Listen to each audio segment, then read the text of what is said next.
আল্লাহ বলে, কিরে ফেরেশতারা, ঘটনা কি? এত খাবার কেন? আল্লাহ রোজা রাখছে। কি চায়? আল্লাহ ক্ষমা চায়। তো খায় না যে তৃষ্ণার, তো আল্লাহ আপনার ভয়। আমার দেখছে না, আল্লাহ আপনারা দেখে নাই। জান্নাত দেখে নাই, আমার জাহান্নাম দেখেছে। আল্লাহ কিন্তু জানে, তারপরে ফেরেশতাদের মুখ থেকে বের করা হবে। সুবহানাল্লাহ পড়ে।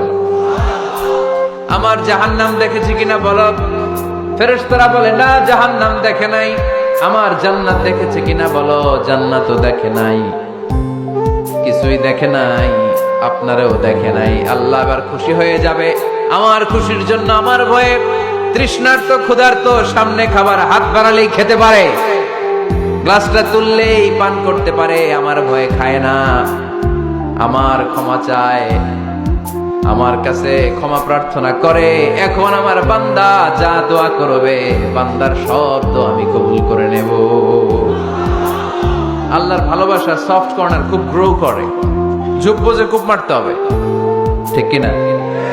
সময় মতো কাজ করতে হবে। সময়ের 1 ফোঁটা, অসময়ের 10 ফোঁটা। সময় মতো 1 ফোঁটা দিলে যেই লাভ, অসময়ে 10 ফোঁটা দিলে ওই লাভ হবে না। সময় মতো কাজ করতে হবে। ইফতারের আগ মুহূর্তে দোয়া করবেন। বাইনাল আযানি ওয়াল ইকামা, আল্লাহর হাবিব সাল্লাল্লাহু আলাইহি ওয়াসাল্লাম বললেন, আদ-দুআউ লা ইউরাদ্দু বাইনাল আযানি ওয়াল ইকামা। আযান এবং ইকামতের মাঝখানে দোয়া করলে ওই দোয়া আল্লাহ কখনো ফিরিয়ে দেয় না।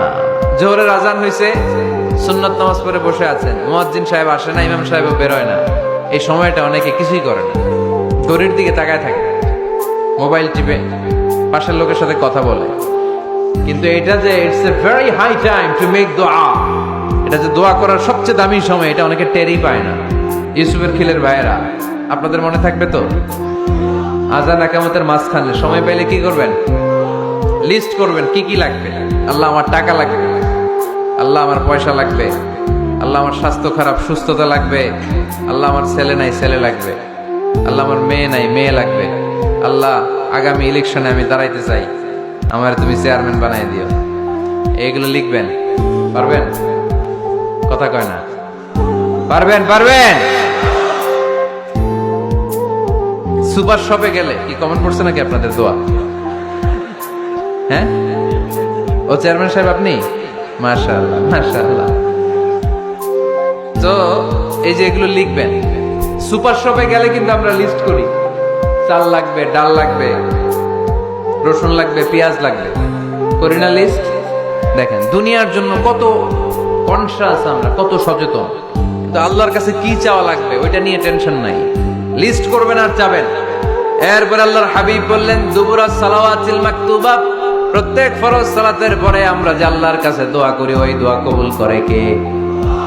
তাসবিহ পড়বেন আগে, এরপরে দোয়া। ওইটা আমাদের দেশে যেটা, ওইটা না। আসসালামু আলাইকুম রাহমাতুল্লাহ, আসসালামু আলাইকুম রাহমাতুল্লাহ, আল্লাহুম্মা আমিন ইয়া আরহামার রাহিমিন।